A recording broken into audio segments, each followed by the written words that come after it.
Est-ce que tu pries vraiment? Ou est-ce que tu récites? Parce qu'il y a une différence énorme. Et cette différence peut tout changer dans ta vie. Aujourd'hui, je veux te parler de quelque chose de fondamental. Quelque chose que beaucoup de chrétiens font chaque jour, sans vraiment comprendre ce que c'est. Quelque chose que Jésus lui-même pratiquait. Quelque chose qui a changé des vies, ouvert des portes, brisé des chaînes, renversé des situations impossibles. Je veux te parler de la prière. Mais pas la prière que tu connais peut-être. Pas la prière comme une obligation religieuse. Pas la prière comme une liste de demandes qu'on présente à Dieu le dimanche matin et qu'on oublie le reste de la semaine. Je veux te parler de la prière comme une relation vivante, profonde, continue, une relation que Dieu lui-même désire avoir avec toi. Reste avec moi jusqu'à la fin, parce que ce message va changer ta façon de prier pour toujours. Qu'est-ce que la prière? Avant d'aller plus loin, je dois répondre à cette question. Qu'est-ce que la prière? La prière, c'est parler avec notre Père. Pas à un Dieu lointain et impersonnel. Pas réciter des formules religieuses devant une statue. Pas faire une performance spirituelle pour impressionner les gens autour de toi. La prière, c'est un dialogue entre un enfant et son Père. Jésus lui-même nous l'a enseigné. Luc 11, versets 2 à 4. Ses disciples lui ont demandé « Seigneur, apprends-nous à prier ». Et Jésus a répondu par ces mots qui ont traversé les siècles. Père. Un seul mot. Mais quel mot? Père. Pas Seigneur de l'univers. Pas Dieu tout-puissant et inaccessible. Père. Jésus nous montre que la prière commence par une relation, par une intimité, par la certitude que celui à qui nous parlons est notre Père, et que comme un Père, il nous écoute, il nous aime, il se soucie de ce que nous vivons.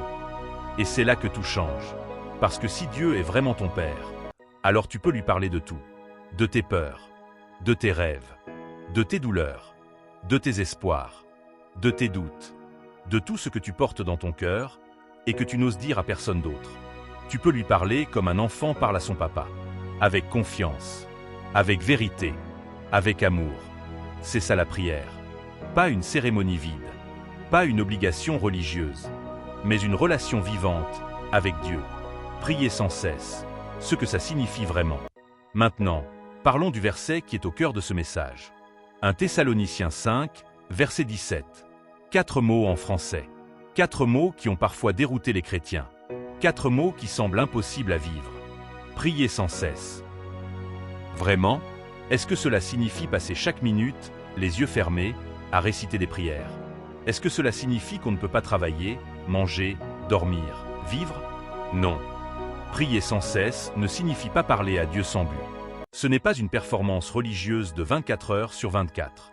Prier sans cesse, c'est vivre dans une relation continue avec Dieu. Garder son cœur toujours connecté à lui. Ne jamais couper le lien. Ne jamais fermer la porte de la communication. C'est comme une relation amoureuse profonde. Quand tu aimes vraiment quelqu'un, tu ne passes pas chaque seconde à lui parler. Mais tu penses à lui. Tu lui envoies un message dans la journée. Tu partages ce qui se passe dans ta vie. Tu restes connecté, même dans le silence. C'est ça prier sans cesse. C'est une attitude du cœur. Une vie qui reste toujours tournée vers Dieu. Qui lui parle dans les moments difficiles et dans les moments heureux. Qui le consulte avant de prendre une décision. Qui le remercie quand les choses vont bien. Qui l'appelle quand tout s'effondre. Jésus aimait ce que Marie faisait. Elle restait assise à ses pieds. Elle écoutait. Elle était présente. Elle était là. Et Jésus a dit que Marie avait choisi la bonne part. Parce que Dieu aime quand tu restes en sa présence. Quand tu prends le temps d'être avec lui. Quand ta vie devient une conversation continue avec lui. C'est ça prier sans cesse. La prière demande la foi. Mais il y a quelque chose d'essentiel que je dois te dire. Prier sans foi, c'est parler dans le vide. Marc 11, verset 24.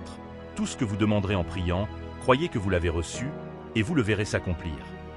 Croyez que vous l'avez reçu. Pas croyez que vous allez peut-être le recevoir un jour si Dieu est de bonne humeur. Croyez que vous l'avez reçu. La foi dans la prière, c'est se présenter devant Dieu avec la certitude qu'il entend, qu'il peut, qu'il répond. Pas la certitude que les choses vont se passer exactement comme tu le veux, mais la certitude que Dieu est Dieu, qu'il est fidèle, qu'il travaille, même quand tu ne le vois pas. Et Jésus nous a donné une instruction claire. Chaque prière doit se terminer en son nom. Parce qu'il a dit « Ce que vous demanderez en mon nom, je le ferai ». Prier au nom de Jésus, ce n'est pas une formule magique. C'est reconnaître que nous n'avons accès au Père que par lui. Que nous venons devant Dieu, habillés de son autorité et de sa justice. Alors quand tu pries, prie avec foi. Prie en croyant.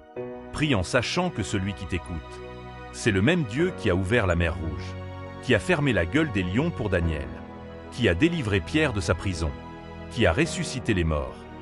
Ce Dieu-là t'écoute. Et il répond. Priez selon la volonté de Dieu. Mais il y a une dimension de la prière que beaucoup oublient. Et c'est peut-être la plus importante de toutes. 1 Jean 5, verset 14. Si nous lui demandons quelque chose selon sa volonté, il nous écoute. Selon sa volonté. La prière n'est pas un outil pour forcer Dieu à faire ce que nous voulons. La prière n'est pas une liste de commandes qu'on lui présente en attendant qu'il les exécute comme un serviteur. La prière, c'est aligner notre volonté sur la sienne. Venir devant lui avec nos désirs, nos besoins, nos demandes, et ensuite lui faire confiance pour qu'il fasse ce qui est le mieux. Parfois Dieu répond oui, et tu reçois exactement ce que tu as demandé. Parfois Dieu répond pas encore, et tu dois attendre avec foi et patience. Parfois Dieu répond autrement, et ce qu'il te donne est bien plus grand que ce que tu avais demandé. Et dans tous les cas, sa réponse est bonne. Parce qu'il est bon, parce qu'il connaît la fin depuis le début, parce qu'il voit ce que tu ne vois pas encore. Prier selon la volonté de Dieu, c'est lui faire confiance même quand sa réponse n'est pas celle que tu espérais. C'est dire comme Jésus dans le jardin de Gethsémani, non pas ma volonté, mais la tienne. Et ce genre de prière-là change tout dans ta vie. Dieu écoute celui qui l'appelle. Peut-être que tu te demandes ce soir si Dieu t'entend vraiment. Peut-être que tu as prié et que les réponses tardent. Peut-être que tu as crié vers Dieu dans ta détresse et que le ciel semblait silencieux. Peut-être que tu te demandes si tes prières arrivent vraiment jusqu'à lui. Je veux que tu entendes ceci. Jérémie 33, verset 3. Invoque-moi, et je te répondrai. Je t'annoncerai de grandes choses, des choses cachées que tu ne connais pas. Invoque-moi, et je te répondrai. Pas peut-être. Pas si tu mérites. Pas si tu es assez saint. Je te répondrai. Il n'y a pas une seule prière sincère que Dieu ignore. Il n'y a pas un seul cri du cœur qui n'atteigne pas ses oreilles. Il n'y a pas une seule larme versée dans la prière qui passe inaperçue à ses yeux. Dieu écoute. Dieu entend. Dieu répond. Pas toujours comme tu l'attends. Pas toujours au moment que tu choisirais. Mais toujours. Fidèlement. Avec amour. Et parfois sa réponse vient dans le silence. Pas parce qu'il est absent, mais parce qu'il travaille dans l'invisible. Parce qu'il prépare quelque chose que tu ne vois pas encore.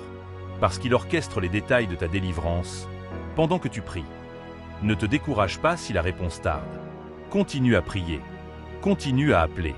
Continue à frapper. Parce que Dieu répond toujours à celui qui l'appelle avec un cœur sincère. La prière n'a pas besoin d'être vue. Maintenant, je veux te parler de quelque chose qui dérange beaucoup de gens dans l'Église. La tentation de prier pour être vu. Matthieu 6, verset 6. Lorsque tu pries, entre dans ta chambre, ferme ta porte, et prie ton Père qui est là dans le lieu secret. Et ton Père, qui voit dans le secret, te le rendra. Entre dans ta chambre. Ferme ta porte. Prie dans le secret. Dieu ne regarde pas la performance. Il ne regarde pas le nombre de mots. Il ne regarde pas si tu pries fort ou doucement.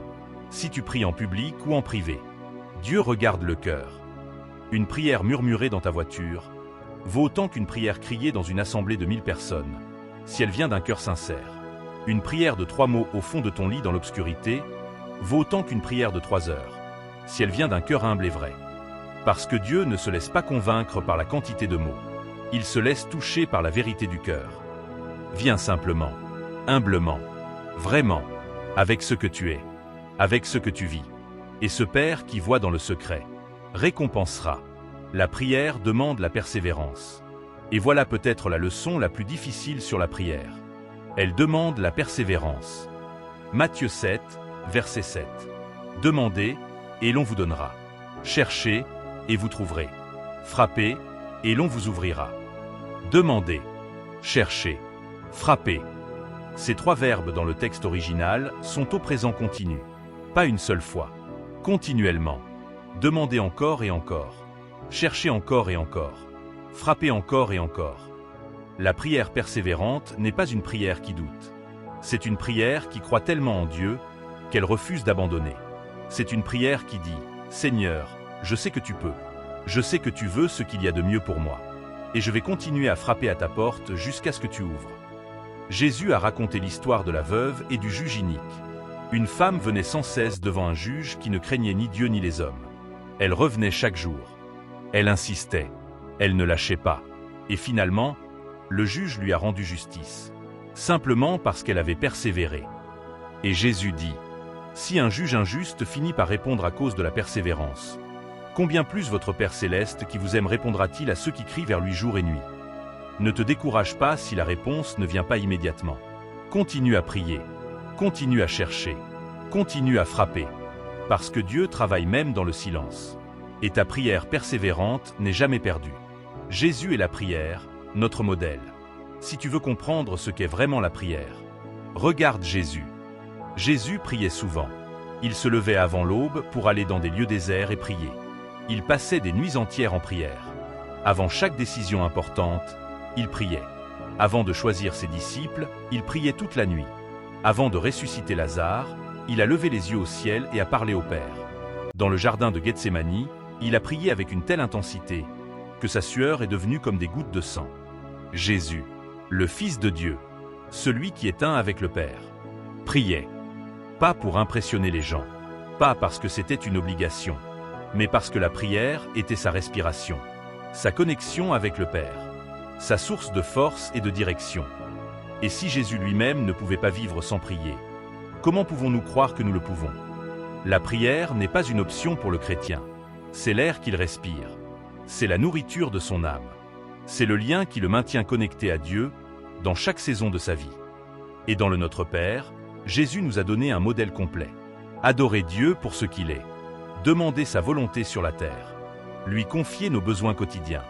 Demander son pardon et pardonner à notre tour. Demander sa protection contre le mal. Une prière complète, totale, qui couvre tout ce dont nous avons besoin. Application pratique. Comment développer une vie de prière? Maintenant, je veux être pratique avec toi. Comment développer concrètement une vie de prière profonde et continue? La première. Réserve chaque jour un moment spécifique pour prier. Pas une heure imposée, mais un moment à toi. 5 minutes, 10 minutes, 20 minutes. Peu importe la durée, mais un moment où tu fermes les autres portes et tu ouvres la porte de la présence de Dieu. Régulièrement, fidèlement, chaque jour. La deuxième. Parle à Dieu de tout, pas seulement de tes grandes demandes. De tout, de ta journée, de ce qui t'inquiète, de ce qui t'a fait rire, de ta fatigue, de ta joie, de tes rêves. Laisse Dieu entrer dans chaque compartiment de ta vie. La troisième. Écoute autant que tu parles. La prière n'est pas un monologue, c'est un dialogue. Après avoir parlé, fais silence. Attends, lis sa parole et laisse l'Esprit Saint te parler, parce que Dieu aussi a des choses à te dire. La quatrième. Prie en tout lieu et en toutes circonstances. Dans ta voiture, dans ton bureau, dans ta cuisine, dans les transports, dans les moments d'attente. Rends ta vie une conversation continue avec Dieu. C'est ça, prier sans cesse. La cinquième. Ne te décourage jamais dans la prière. Même quand tu ne ressens rien. Même quand les cieux semblent silencieux. Même quand les réponses tardent. Continue. Parce que Dieu entend. Dieu travaille. Et Dieu répond toujours. Je veux terminer avec cette pensée. Dieu ne veut pas ta performance. Il ne veut pas tes mots parfaits. Il ne veut pas tes longues prières récitées par cœur. Il veut toi. Il veut ton cœur. Ta vérité. Ta présence. Il veut que tu viennes devant lui tel que tu es. Avec tes forces et tes faiblesses. Avec tes certitudes et tes doutes. Avec tes joies et tes douleurs. Avec ta foi parfois hésitante, mais sincère. Parce qu'il est ton Père. Et aucun père digne de ce nom ne veut que son enfant lui parle avec des formules protocolaires. Il veut entendre sa voix. Naturelle. Vivante. Prier, c'est ouvrir ton cœur devant Dieu. Lui dire tes peurs, tes rêves, tes douleurs, tes espoirs.